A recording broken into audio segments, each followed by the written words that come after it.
Christmas dinner was supposed to mean peace, warmth, a pause from everything hard in life. The restaurant glowed softly. Golden lights wrapped around garlands. A tall Christmas tree stood near the entrance, and gentle holiday music floated through the room like reassurance. Andrew reached for my hand across the table, smiling the way he always did when he thought everything was exactly where it should be.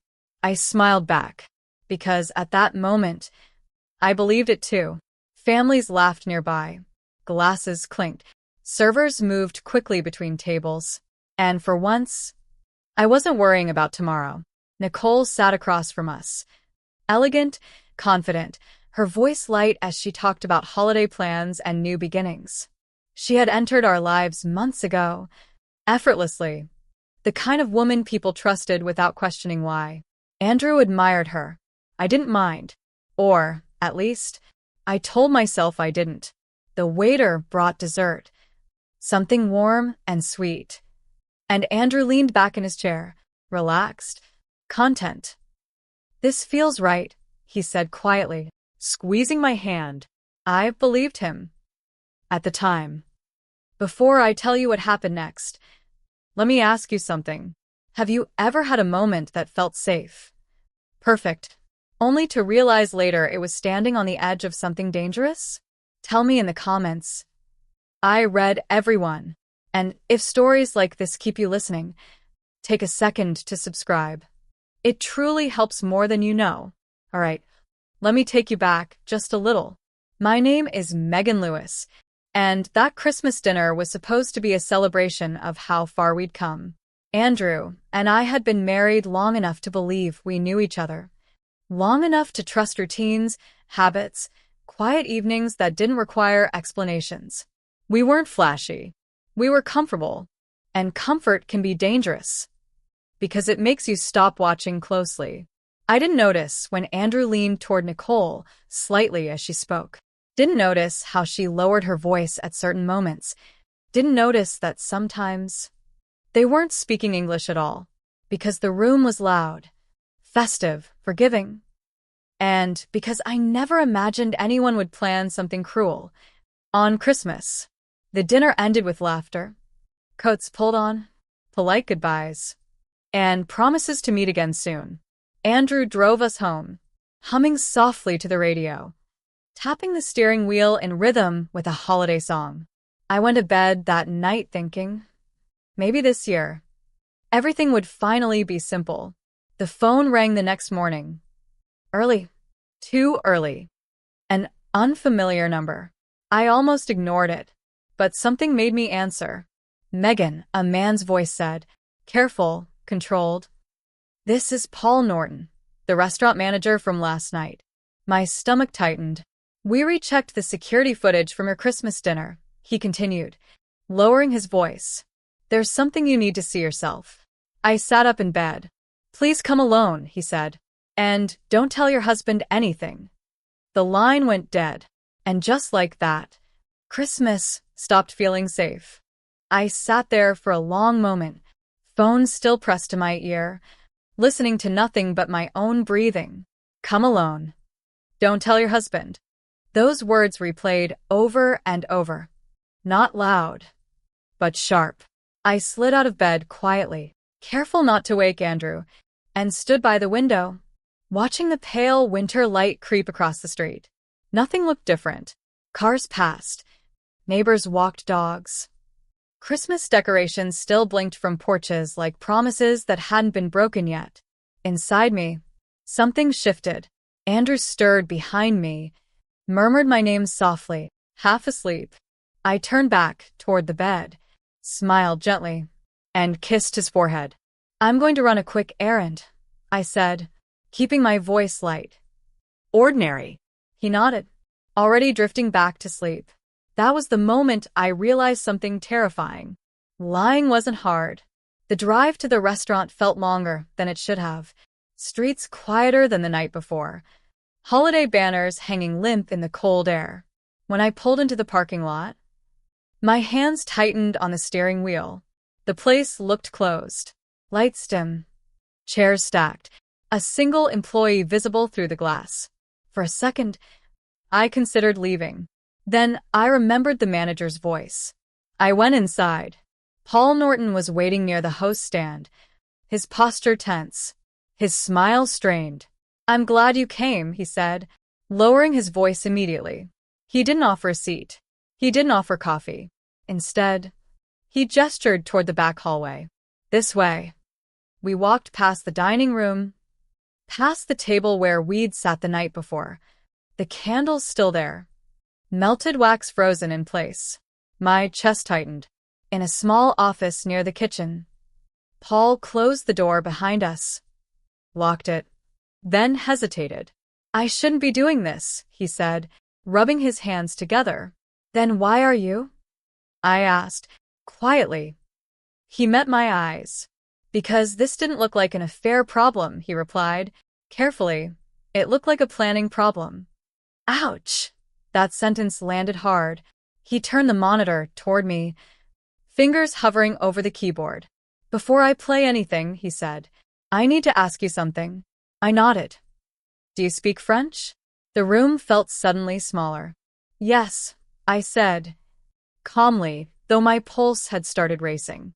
Paul exhaled slowly, like someone who had been holding his breath for too long. "Then you need to hear this exactly as it happened," he said. The screen flickered to life. Christmas lights, familiar angles, our table. Andrew and Nicole leaned toward each other, close enough to look wrong, quiet enough to feel intentional. At first, it looked exactly like betrayal. Nicole touched his arm, smiled, leaned in. I felt the familiar sting, sharp, automatic. Then, the audio cleared, and the language changed. French. Clear, fluent, confident. My breath caught, because what they were saying had nothing to do with love, and everything to do with timing.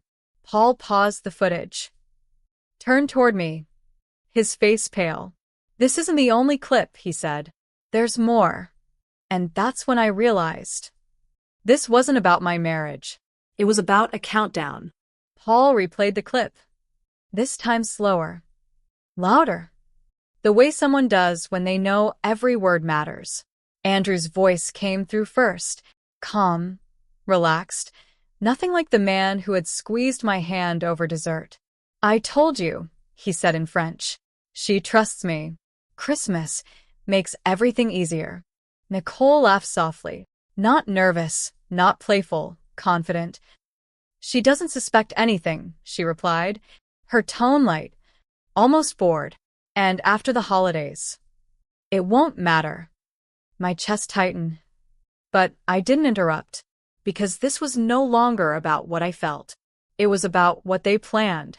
Paul paused the video again, glanced at me. "Do you want to stop?" he asked quietly. "No," I said, steady, surprising even myself. He nodded, pressed play. Nicole leaned closer to Andrew on the screen, her smile changing, sharper now. "The paperwork has to be signed before the end of the year," she said in French. "Once it's done, everything transfers cleanly." Andrew hesitated, just slightly. "And Megan?" he asked. Nicole waved her hand dismissively. "She'll be fine," she said. "People always are, when they don't know what's happening." Ouch! That sentence burned. Paul let the footage run, showing them stand, adjust coats. Nicole whispered something that made Andrew smile. Then the screen went dark. For a moment, the room was completely silent. I stared at the blank monitor, my mind replaying every word, every tone, every assumption I had made about who was betraying whom. Paul cleared his throat. "That was the clip that concerned us," he said, carefully. I nodded slowly, my thoughts racing ahead of my emotions. "They're not having an affair," I said, more to myself than to him. "No," Paul replied. "They're coordinating." I closed my eyes briefly, inhaled, exhaled. "And that's not the worst part," he added. My eyes snapped open. "There's another recording," Paul said, turning back to the keyboard. "From a different camera." Later that night, the screen lit up again. Same restaurant. Different angle. Near the bar, Nicole sat with two other people this time, a man and a woman I didn't recognize. Andrew wasn't there. They were laughing, relaxed, glasses raised, and they were speaking French, freely, carelessly. Nicole leaned back in her chair. He's almost ready, she said, smirking. He thinks he's choosing me. The man across from her chuckled. They always do, he replied. My pulse spiked. Because this wasn't about Andrew using me. This was about someone else using him. Paul paused the footage. I didn't know how to explain this over the phone, he said, but when we heard this, we knew something was very wrong. I leaned forward, my hands cold. They're not just planning paperwork, I said quietly. Paul nodded. They're planning to take everything, he replied. And in that moment, sitting in a locked office, Christmas music faintly playing from a distant speaker, I realized something terrifying. My husband wasn't the mastermind. He was the target. I sat back slowly, the chair creaking beneath me, as the weight of what I'd just heard settled into my chest. All this time, I'd been bracing myself for betrayal, preparing for heartbreak. But what unfolded on that screen was something colder, more deliberate, more dangerous.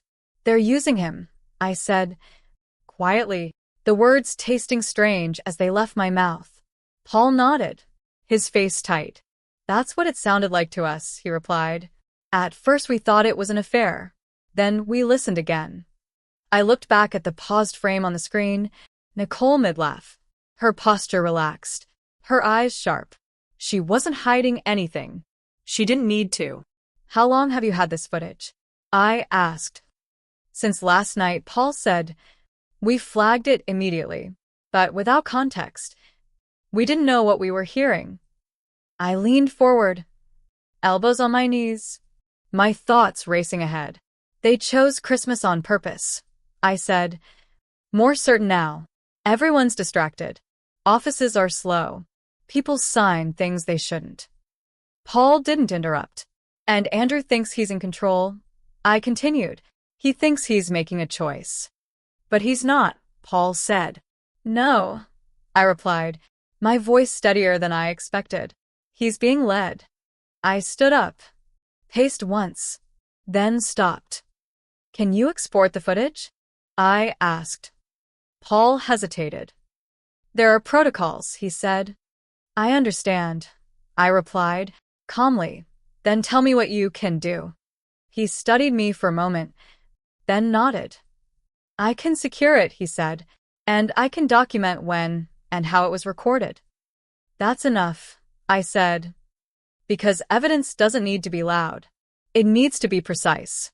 Paul unlocked the door, walked me back through the empty dining room, and for the first time, the Christmas decorations felt wrong, artificial, like something designed to hide sharp edges. At the entrance, Paul stopped me. One more thing, he said. Yes, the woman, he continued, lowering his voice. Nicole. She's been here before. My stomach tightened. With Andrew? I asked. No, he replied, with different people. Always around holidays. Ouch.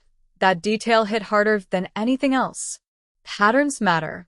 I stepped outside into the cold air, pulled my coat tighter around me, and stood there for a moment, letting the truth settle. Andrew wasn't leaving me because he stopped loving me. He was being pulled, slowly, deliberately, towards something designed to strip him clean. And if I confronted him now, he would defend her, not because he was cruel, but because he was convinced. That made this harder and more dangerous. I checked my phone, saw a message from Andrew. Running errands.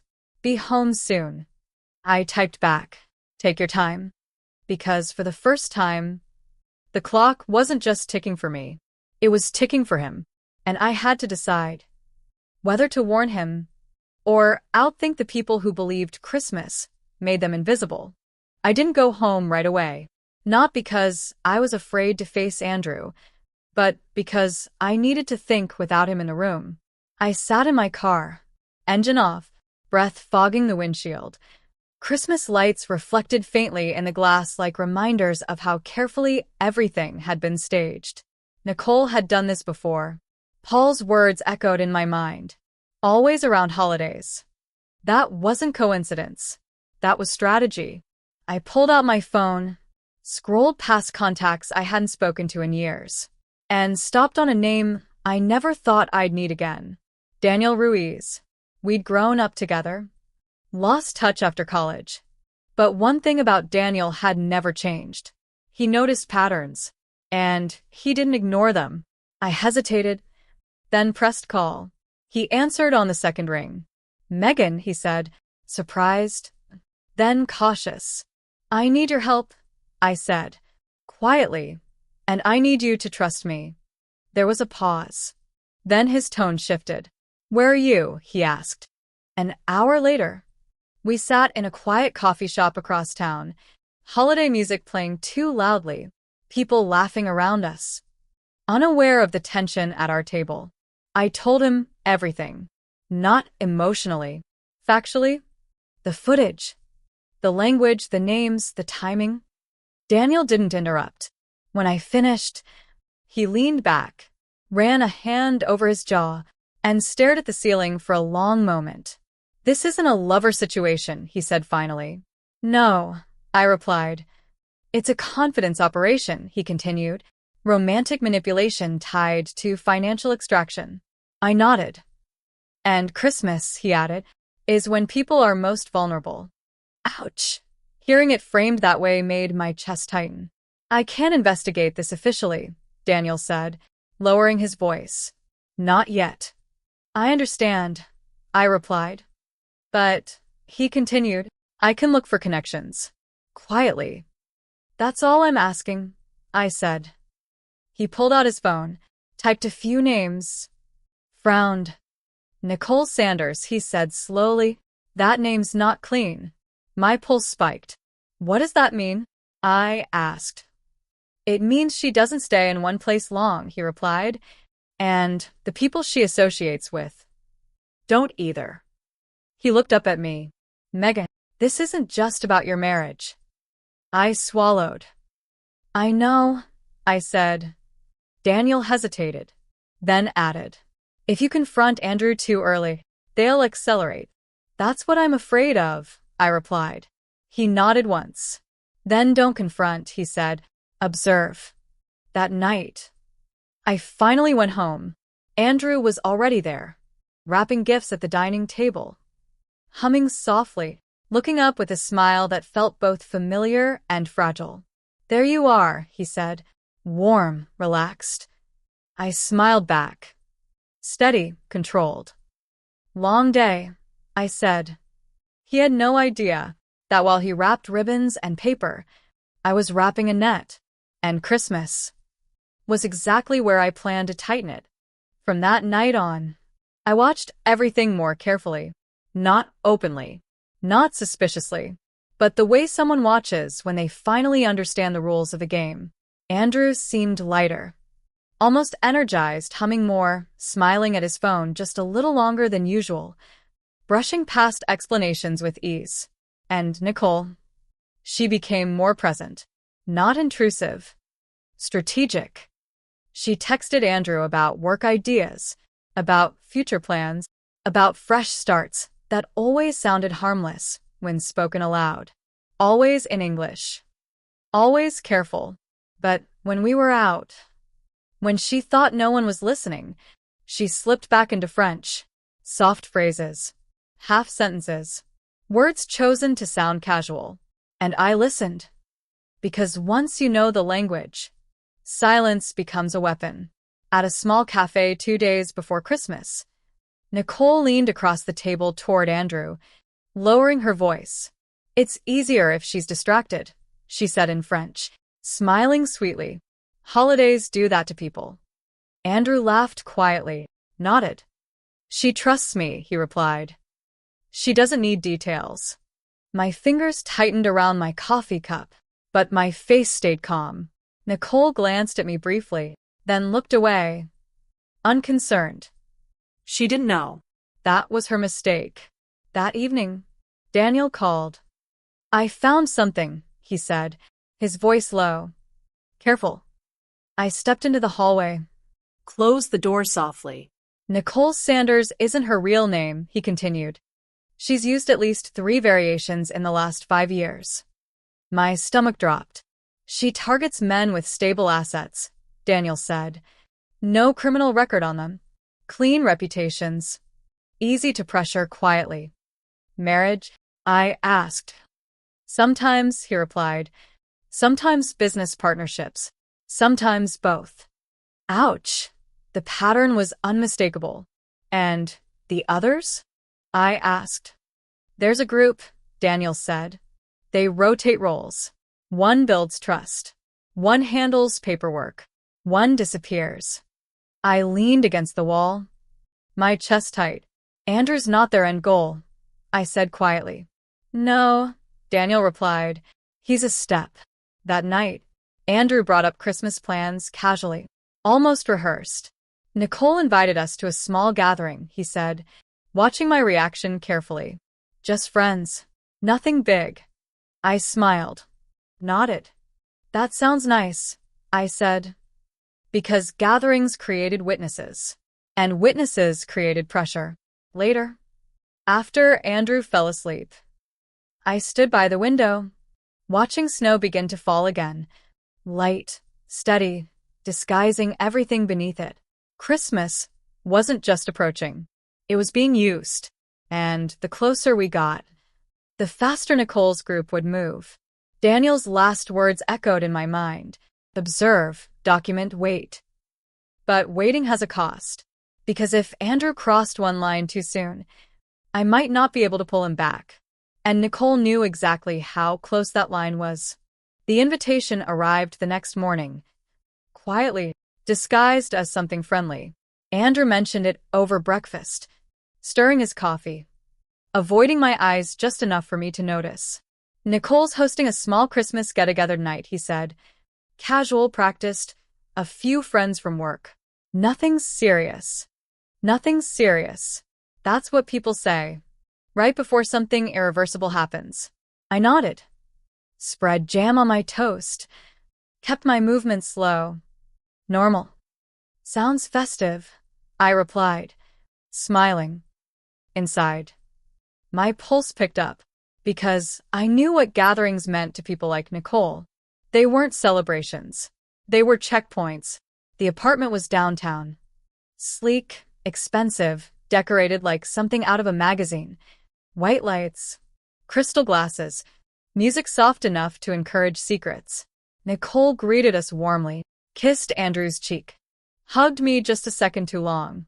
Her perfume was sharp, deliberate. She was dressed beautifully, effortlessly, the kind of beauty that makes men feel chosen. As the night unfolded, I noticed how carefully she placed Andrew, next to her, near windows, away from me. She laughed at his jokes, touched his arm lightly, leaned in when she spoke. All normal, all calculated. And then, the language shifted. Near the kitchen island, Nicole lowered her voice, French slipping out like a reflex. Tonight's perfect, she said, smiling at Andrew. Everyone's relaxed. Tomorrow we move. Andrew hesitated. Megan doesn't like rushing, he replied, quietly. Nicole laughed softly. She doesn't need to know everything, she said. She just needs to trust you. My breath slowed. My body went cold, because that sentence I'd heard before. Across the room, I caught the eye of one of Nicole's friends, a man watching me too closely, his expression unreadable. Calculating. This wasn't just social. It was surveillance. I excused myself, stepped into the bathroom, locked the door, and stared at my reflection. Stay calm. Stay invisible. My phone vibrated. A message from Daniel. They're accelerating. Be careful tonight. Ouch! The timing made my stomach twist. When I returned, Andrew was already gathering coats. Ready? He asked, a little too quickly. Nicole smiled, her eyes lingering on him. Christmas changes everything, she said softly, in French. People make bold choices. Andrew smiled back, and for the first time, fear pierced through my control. Not for myself, for him. Because I could see it now, clearly. Nicole wasn't pulling Andrew away from me. She was pulling him toward a cliff, convincing him it was freedom. And Christmas was the moment she planned to let him step off. As we walked out into the cold night, snow beginning to fall harder, I realized something chilling. The footage at the restaurant wasn't the warning. It was the countdown. And if I didn't act soon, Andrew would choose her. Not because he loved her, but because she had engineered the moment perfectly. I didn't sleep that night. Andrew lay beside me, breathing steady, peaceful, unaware that every second of his comfort was being quietly negotiated by people who saw him as an opportunity. I stared at the ceiling, replaying Nicole's words, the glances, the man watching me from across the room, the way Andrew had rushed us out as if someone else had already written his next step. By morning, I had made a decision. Waiting was no longer protection. It was risk. While Andrew showered, humming softly, I slipped into the spare room and called Daniel. "They're moving faster," I said, keeping my voice low. "I know," he replied immediately. I stayed up all night. My heart tightened. "What did you find?" I asked. "A lot," Daniel said, and that single word told me enough. He explained slowly, carefully, as if laying out sharp objects on a table. Nicole's group had ties to shell companies, seasonal transfers, short-term marriages, and rapid asset liquidations, all timed around holidays, Christmas, New Year's, moments when people trusted signatures more than instincts. They isolate the target emotionally, Daniel said, then rush commitment, then disappear. I closed my eyes. "Andrew thinks he's choosing a future," I said. "He's being positioned," Daniel replied. Ouch! That distinction hurt more than betrayal ever could. "There's more," Daniel continued, lowering his voice. "The man you noticed last night. He's been flagged before." "For what?" I asked. "Fraud coordination," he said. "He never touches the paperwork, but he's always nearby when deals close." My stomach dropped. "Daniel," I whispered. "Andrew's talking about moving funds." There was a pause. "Then we're close," he said, grimly. After the call, I went into the kitchen, poured coffee, my hands shaking just enough to notice. Andrew joined me, kissed my cheek, smiled. "You okay?" he asked. "Yes," I said, quickly, "just tired." He hesitated, watching me, then looked away. "I've been thinking," he said, casually, "about simplifying things, starting fresh." There it was. "Together?" I asked. Gently. He smiled, relieved. "Of course," he said.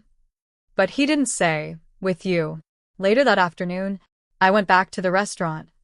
Not for footage, but to sit quietly at a corner table. I needed to listen.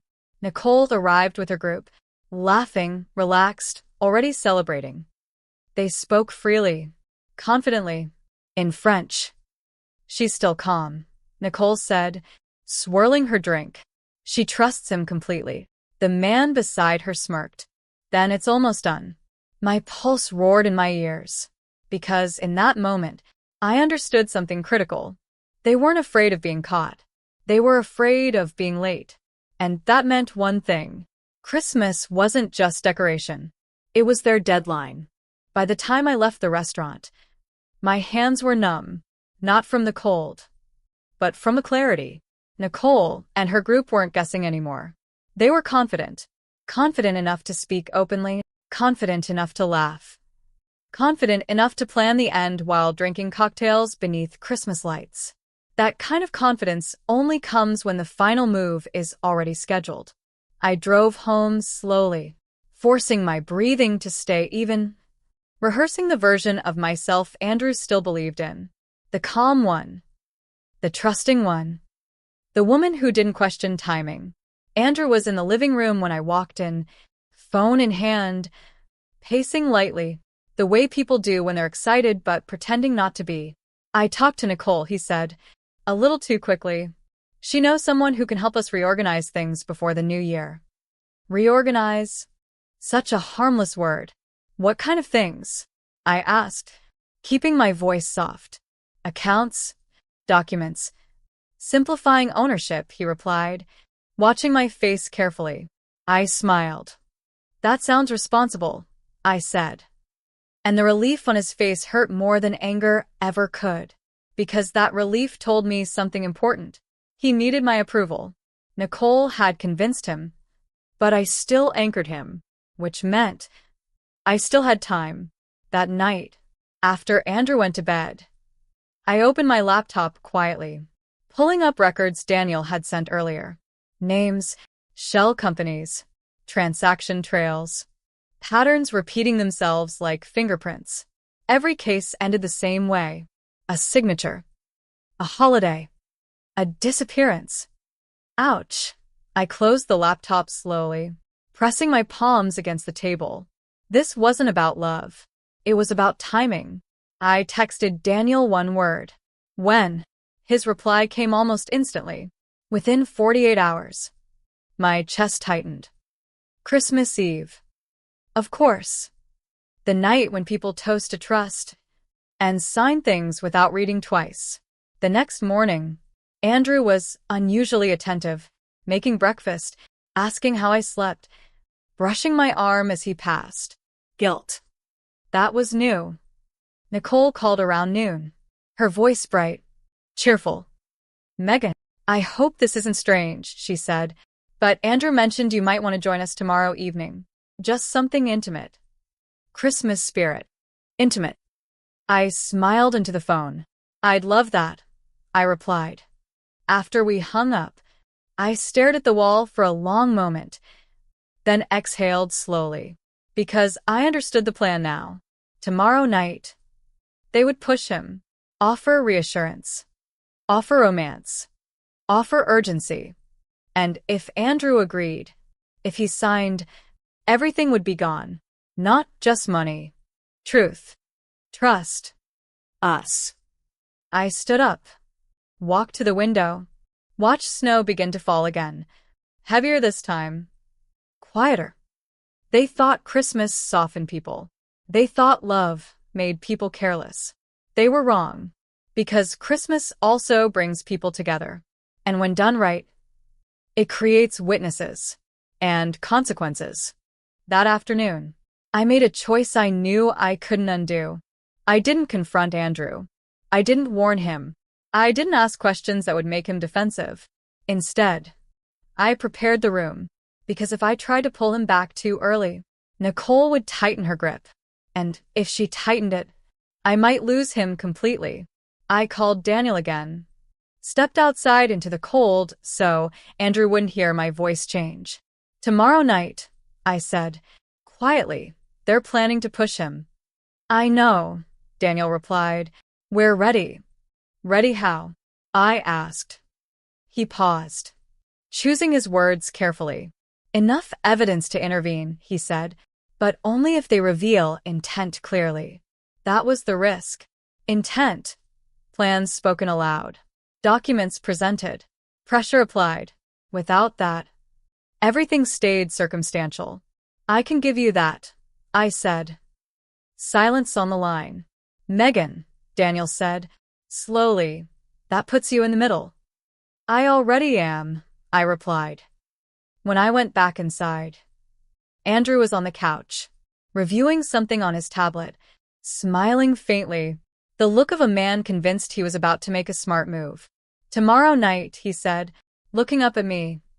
Nicole's place again. She wants to celebrate Christmas early. I sat beside him, close enough to feel the warmth of his arm. That sounds nice, I said, resting my head lightly against his shoulder. He relaxed instantly, and that told me everything. Later, alone in the bedroom, I packed a small bag. Not to leave, but to be ready. Passport. Documents. Copies Daniel told me to keep. Preparation doesn't look dramatic, It looks boring, quiet, necessary. The next morning, snow fell thick and steady. Streets hushed. The city wrapped in that strange Christmas stillness where everything feels paused, as if time itself is holding its breath. Andrew was nervous. I could feel it.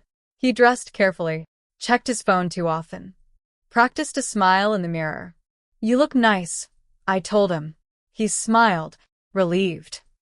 At Nicole's apartment, everything was perfect. Candles, soft music, a tree lit with white lights. Her group was there again, smiling, relaxed, glasses already filled. Nicole greeted Andrew with warmth, with closeness, with confidence. She greeted me politely. That difference mattered. As the evening unfolded, I noticed small shifts. Folders placed casually on the counter, phones silenced, doors quietly closed. Nicole leaned toward Andrew, her voice dropping into French. "After tonight," she said, smiling, "everything changes." Andrew nodded, nervous, excited. I watched him and felt something unexpected. Not anger, fear. Because if I miscalculated this, if I waited 1 second too long, Christmas wouldn't save us. It would erase us. And as Nicole raised her glass, proposing a toast to new beginnings, I realized the trap was set. For all of us. Nicole's toast lingered in the air, glasses raised, smiles fixed, the room glowing with soft Christmas light that made everything feel warmer than it was. "To new beginnings," she repeated, her eyes locked on Andrew. Everyone drank. I did too. Because refusing would have made me visible. Conversation resumed. Light, careful, jokes about holidays and plans. But beneath it all, something tightened. Nicole moved closer to Andrew, guiding him gently toward the counter where the folder sat, untouched. "Waiting. Just something boring," she said casually. In English this time. "End-of-year cleanup." Andrew glanced at me, hesitation flickering. I smiled. That was the moment that almost broke me.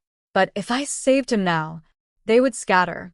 And if they scattered, Daniel wouldn't be able to stop them.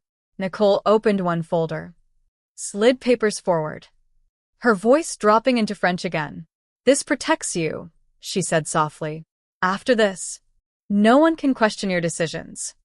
Andrew frowned, scanning the first page. "It's just temporary," she continued, reassuring. "Practiced. Christmas timing makes it clean." My heart pounded, because now the intent was clear. Ownership language. Authority shifts. Control reassigned. Not forever. Just long enough. Andrew picked up the pen, hesitated. I saw doubt cross his face. Real doubt.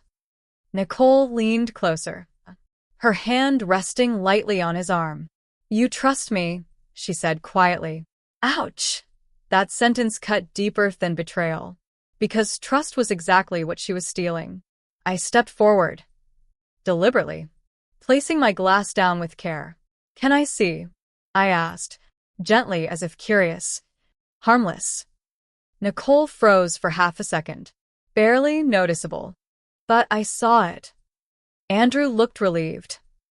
"Sure," he said quickly, handing me the pages. I scanned them, slow, careful, as if reading for the first time, while recognizing every clause Daniel had warned me about. Holiday execution window. Immediate effect. Limited reversal. Everything hinged on the next signature.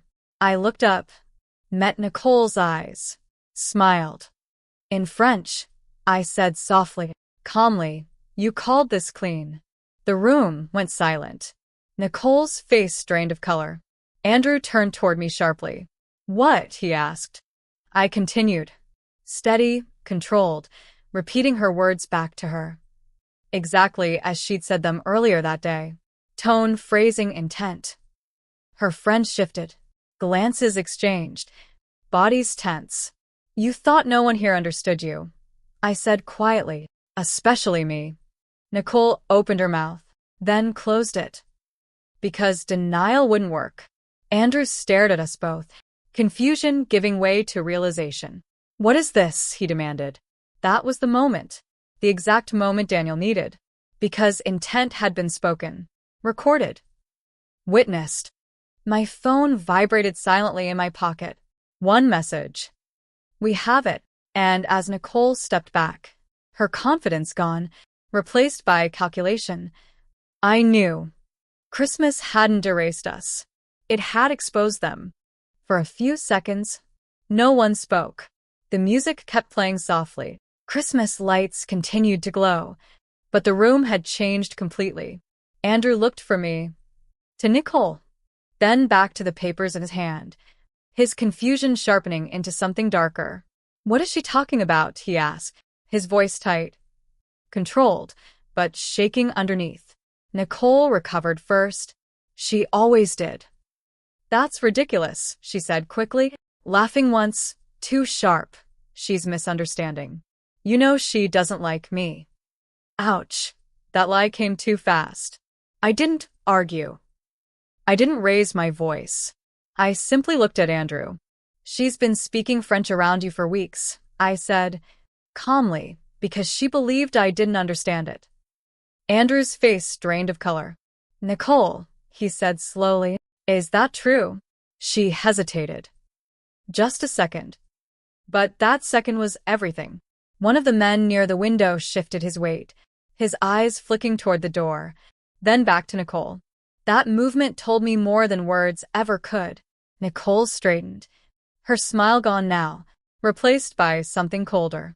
"You're overreacting," she said. "To Andrew, not to me. This is business. You wanted control. I'm helping you get it." Andrew looked at the document again. Really looked this time. His jaw tightening as understanding crept in. "This gives you authority," he said, disbelief creeping into his voice. "Not me." Nicole stepped closer. "Only temporarily," she replied, her tones soothing again. "Rehearsed. It protects you from interference." "From who?" he asked. She didn't answer. Because she couldn't. The silence stretched, heavy, dangerous. Then, a sharp knock echoed through the apartment. Once. Twice. Everyone froze. Nicole's head snapped toward the door. "That's not," she started. The knock came again, louder this time. "Police," a voice called out. Calm. Unmistakable. Andrew turned toward me, shock and fear colliding in his eyes. "What did you do?" he whispered. "I listened," I replied, quietly. The door opened. Daniel stepped in with 2 uniformed officers, their presence instantly changing the power in the room.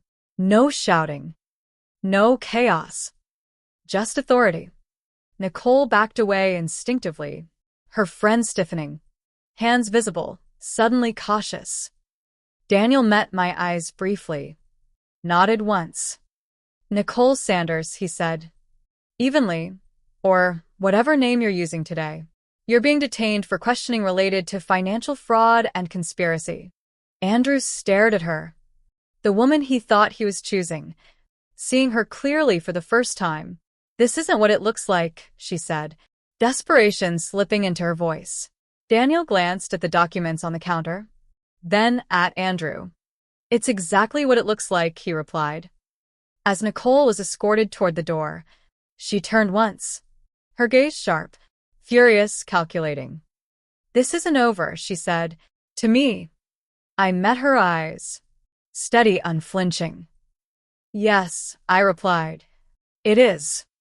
And as the door closed behind them, Christmas music still playing softly, Andrew sank into the chair, head in his hands, his entire world collapsing at once. And I realized something quietly powerful. Saving someone doesn't always look like forgiveness.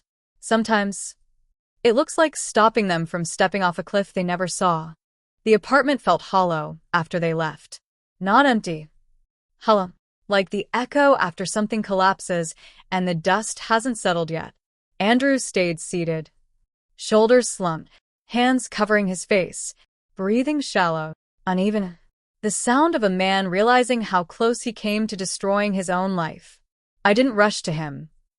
Not because I didn't care, but because this moment needed space. Christmas lights still blinked softly. Candles burned low. The scent of pine and wine hanging in the air like evidence of a celebration that never should have happened. I didn't know, Andrew finally said, his voice muffled, broken. I swear. I didn't know. I believed him. That didn't erase the damage, but it mattered.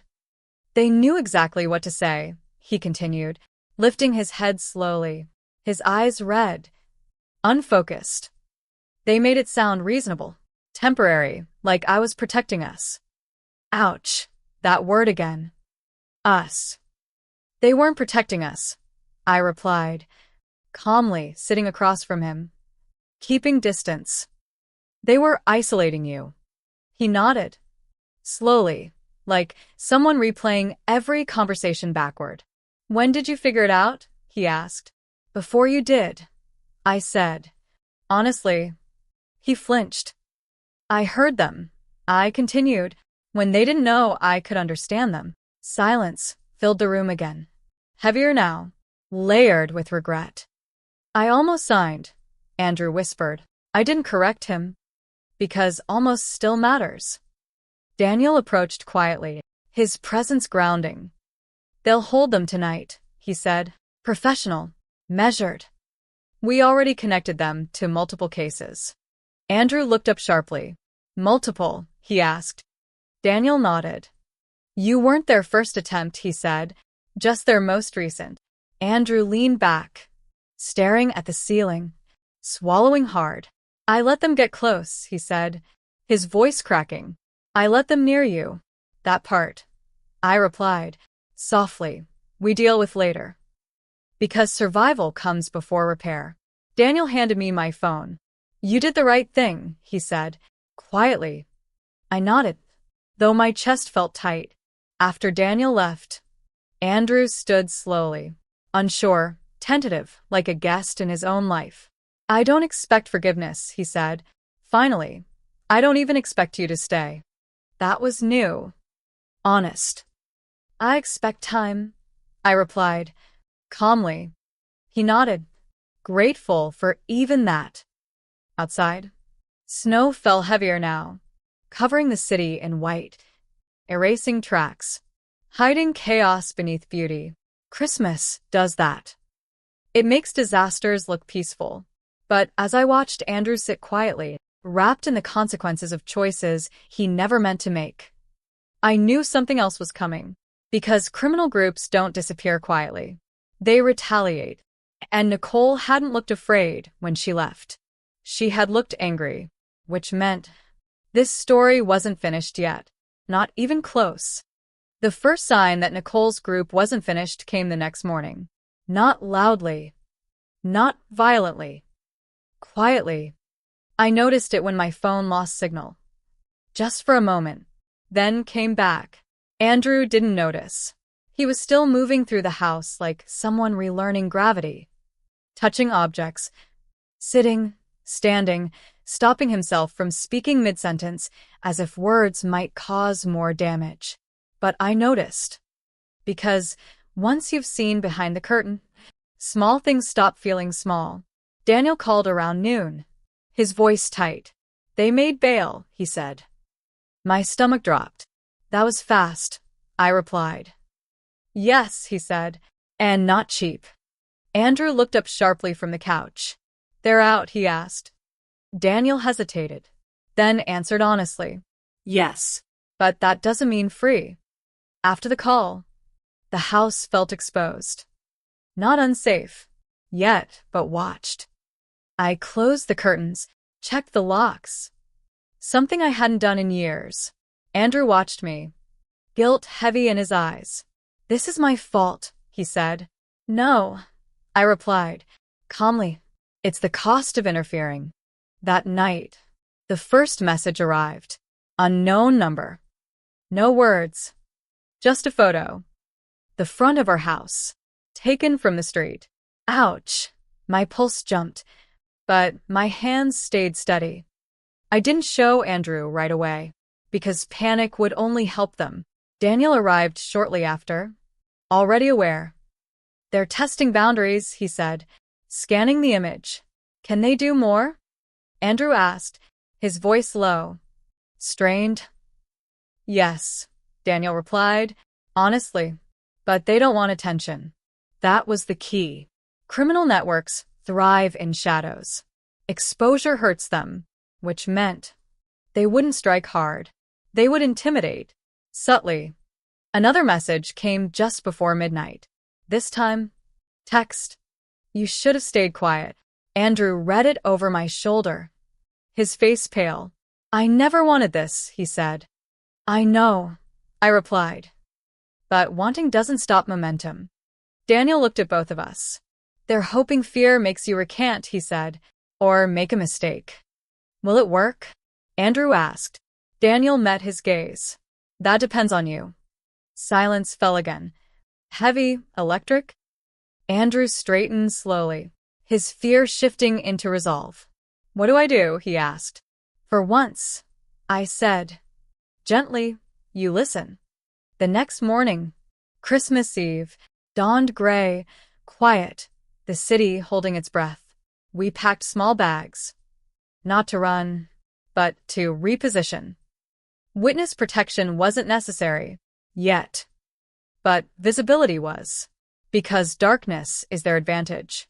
And daylight, especially on Christmas, is dangerous for people who rely on secrecy. As we drove toward Daniel's office, Andrew reached for my hand. Tentative, careful. I didn't see it, he said, but you did. Yes, I replied. And you saved me, he said. I looked out the window, snow beginning to fall again. No, I said quietly. I stopped them from finishing, and that distinction would matter very soon. Daniel's office felt different on Christmas Eve. Not festive. Not warm. Efficient. Phones rang softly. Screens glowed. People moved with purpose. The kind of place where decisions didn't wait for holidays. That's why we were there. Visibility. Daniel sat across from us. Folders stacked neatly. His expression calm but alert. They won't stop messaging, he said, tapping the screen of his phone. But messages aren't the threat. Andrew leaned forward. Then what is? He asked. Silence, Daniel replied. Ouch! That answer landed hard. They disappear, Daniel continued, only when they're preparing something else. And right now, they're deciding whether you're worth the risk. I felt Andrew's hand tighten around mine. What changes that? He asked. Daniel slid a folder across the desk. Exposure, he said simply. Inside were copies, restaurant footage, audio transcripts, financial timelines, and one document highlighted in yellow. A formal statement, Daniel explained, voluntary, public, dated today. Andrew stared at it. If I sign this, he said slowly, everything becomes visible. Yes, Daniel replied, including how close they were to succeeding. Andrew swallowed, glanced at me. I didn't speak. This had to be his choice. He picked up the pen, hesitated, then signed. The moment the pen lifted, something shifted, not loudly, but permanently. Within an hour, notifications began appearing, compliance offices responding, banks flagging accounts, partners requesting clarification. Christmas Eve slowed nothing. It amplified it. Nicole's group lost what they depended on most, anonymity. By late afternoon, the messages stopped. No photos. No threats. No warnings. Andrew exhaled for the first time all day. They're gone, he said. For now, Daniel replied. That night, back at home, the house felt different again. Not hollow. Reset. Andrew sat at the dining table, staring at the Christmas tree, lights reflecting in his eyes. I almost traded everything, he said quietly, for certainty. I sat across from him. They offer control, I said, when you felt uncertain. He nodded. And I believed it, he said. That doesn't make you weak, I replied. Gently, it makes you human. Outside, church bells rang faintly, distant, marking Christmas Eve. Andrew reached for my hand again. Steadier this time. I don't deserve this chance, he said. Deserving isn't the point, I replied. What matters is what you do next. He nodded slowly, and in that moment, surrounded by quiet, by light, by consequences we could no longer avoid, I realized something important. Christmas hadn't saved us. Truth had. And truth, once exposed, doesn't need protection. It protects itself. Christmas Day arrived quietly, almost respectfully, as if the world knew it shouldn't intrude. No alarms. No threats. Just a pale morning light filtering through the windows. Settling gently on the tree, we hadn't bothered to decorate further. Andrew woke before I did. I knew because when I opened my eyes, he was already sitting at the edge of the bed, hands clasped, shoulders tense, staring at nothing. I keep replaying it, he said softly, not turning around. The moment I picked up the pen, I sat up slowly, wrapped a blanket around my shoulders. That's how your mind tries to protect you, I replied, by forcing you to remember. He nodded, swallowing hard. They made it feel urgent, he continued, like if I didn't move fast, I'd lose everything. And that's how traps work, I said. Later that morning, Daniel called again. They're rolling up the outer layer, he said, calm, methodical. Accounts frozen. Associates questioned. They're not panicking, but they're retreating. Andrew closed his eyes.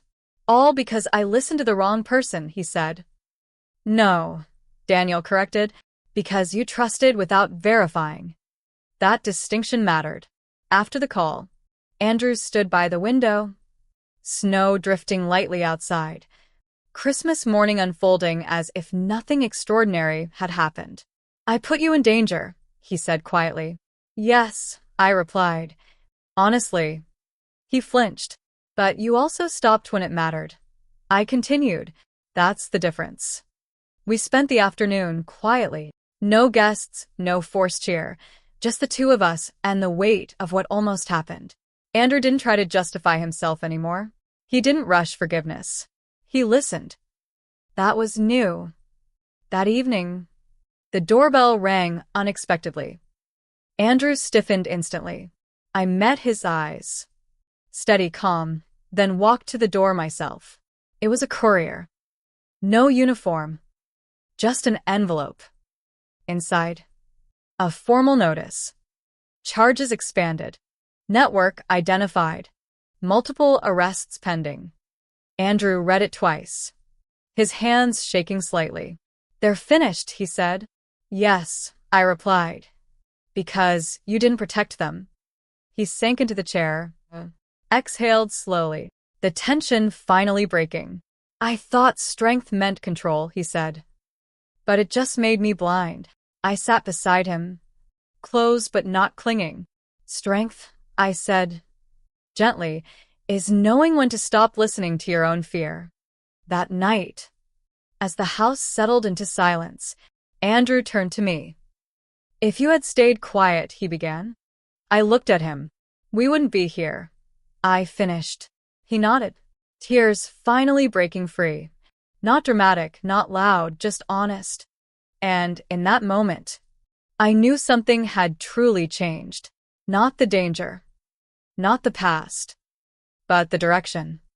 Because Christmas didn't bring miracles. It brought clarity. And clarity, once it arrives, doesn't leave quietly. The danger didn't disappear all at once.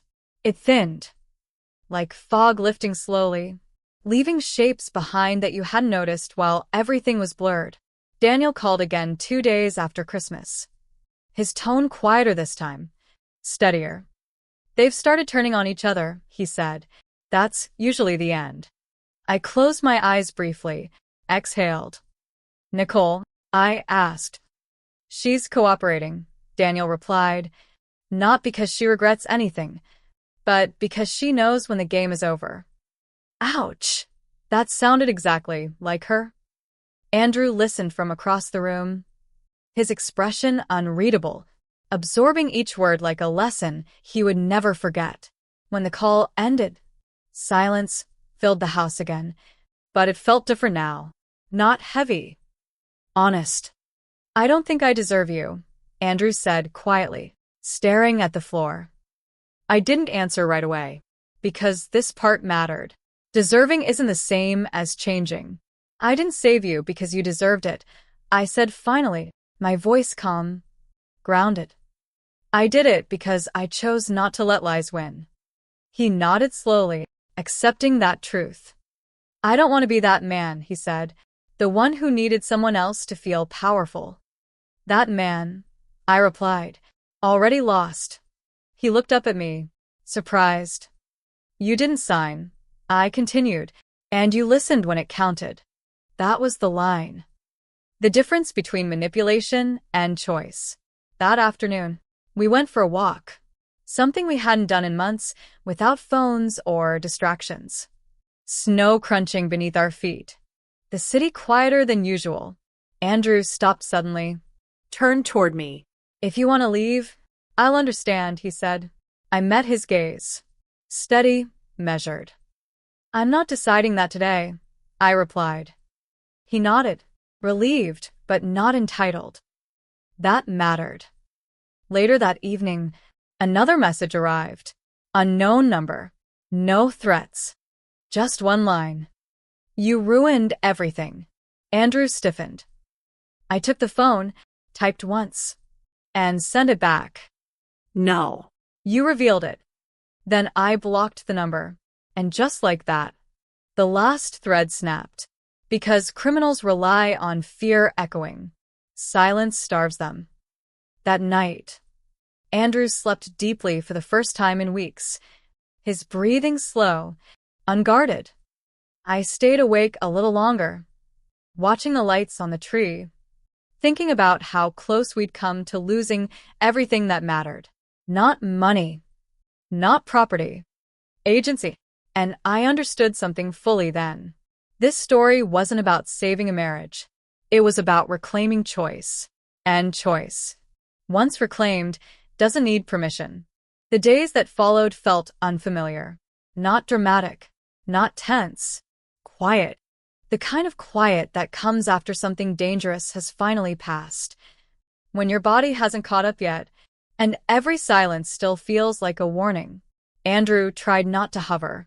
He gave me space, not out of distance, but respect. That alone told me how much he'd changed. Daniel checked in once more. Brief, professional. "They're done," he said. "The network's collapsed. Assets seized. Charges filed."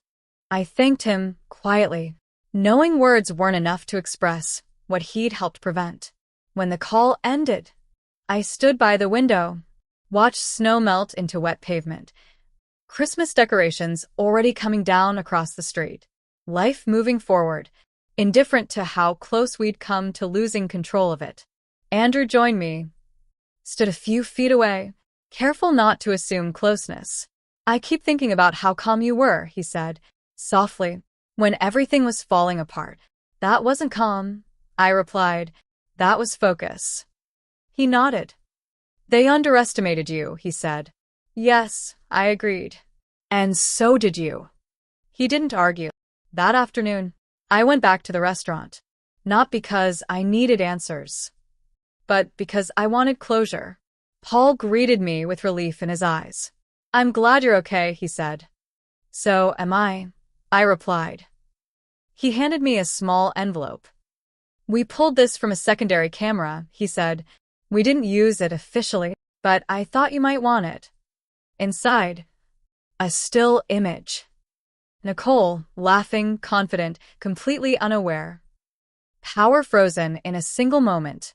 I didn't feel satisfaction. I felt distance. Because real strength doesn't need proof. That night, Andrew cooked dinner. Something simple. Careful, grounding. No music. No wine. Just honesty. "I'm starting therapy," he said quietly, not looking up from the stove. I paused. That's good, I replied. I don't want to be blind again, he added. That mattered. Later, as we sat together on the couch, not touching, just present, I felt the shift fully settle. Not forgiveness. Alignment. Fear had left the room. Control had returned. And for the first time since Christmas dinner, I wasn't reacting. I was choosing. Which meant only one thing remained: deciding what kind of future I wanted. Now that no one else was trying to write it for me, the hardest part didn't come during the danger.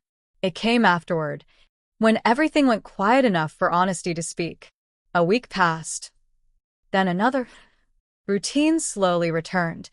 Mornings, work, errands, small conversations that no longer carried hidden meanings. Andrew didn't push.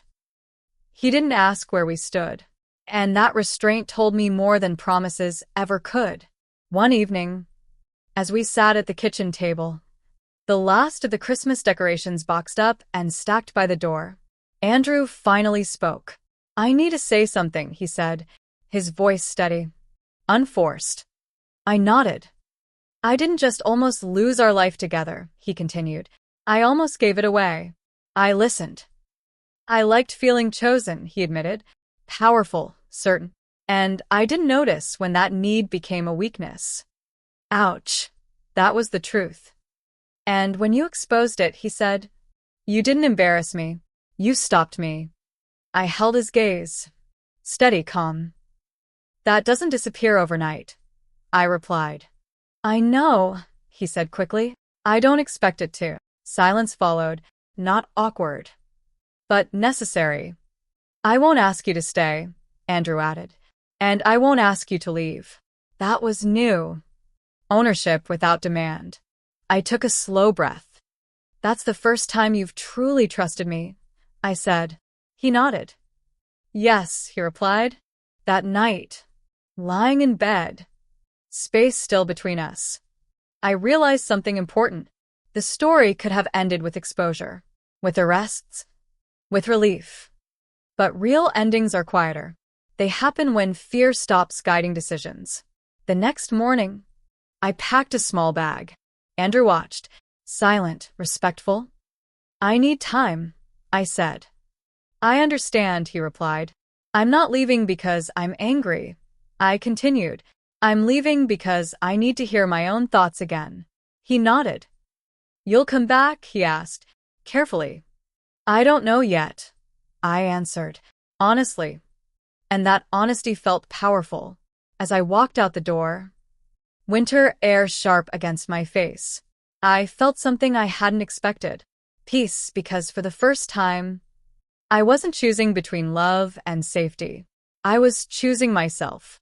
And whatever came next would come from clarity, not fear. The small apartment I rented was quiet, almost unnervingly so. No shared routines. No familiar footsteps. Just space. And time. And my own thoughts returning slowly, one by one. I spent Christmas morning alone, coffee in hand, standing by the window, watching strangers hurry past with wrapped gifts and laughter trailing behind them. And for the first time, that didn't hurt, because I finally understood something. Peace doesn't come from being chosen. It comes from choosing yourself, without apology. Andrew didn't call that day. He respected the silence. That mattered more than words. Days turned into weeks, and the noise of everything that had happened began to fade, replaced by clarity, not forgetfulness. Understanding. One evening, as snow fell lightly again, my phone buzzed. A message from Andrew. No explanations. No pressure. Just one sentence. I'm still here, doing the work, whether you come back or not. I stared at the screen for a long moment, then set the phone down, because the decision no longer felt urgent. And urgency had been the real enemy all along. Months later, we met for coffee. Public. Neutral. Safe. Andrew looked different. Not weaker, but grounded, as if he no longer needed to perform certainty. We talked, honestly, slowly, about therapy, about accountability, about the cost of almost losing everything that mattered. No promises were made, and that felt right. Because real change doesn't demand reassurance. It demonstrates it. When I walked home afterward, the city buzzing quietly around me, I realized something that surprised me. I wasn't afraid anymore. Not of being left. Not of being replaced. Not of being underestimated. Because I had seen what silence could do. When it was intentional, I had learned that listening can be power, that patience can be protection, and that strength doesn't always arrive loudly. Sometimes, it waits. This story didn't end with revenge. It ended with awareness, and that's far more dangerous. To the people who rely on manipulation, if this story resonated with you, if you've ever stayed quiet, not because you were weak, but because you were watching, planning, protecting yourself, tell me in the comments which moment changed everything for you. And if you're still here, if stories about quiet strength, timing, and choosing yourself matter to you, take a moment to subscribe, not for the channel, but for the reminder that even in the middle of celebration, even on Christmas, even when love is being used as leverage, it's never too late to listen, to wait, and to choose yourself.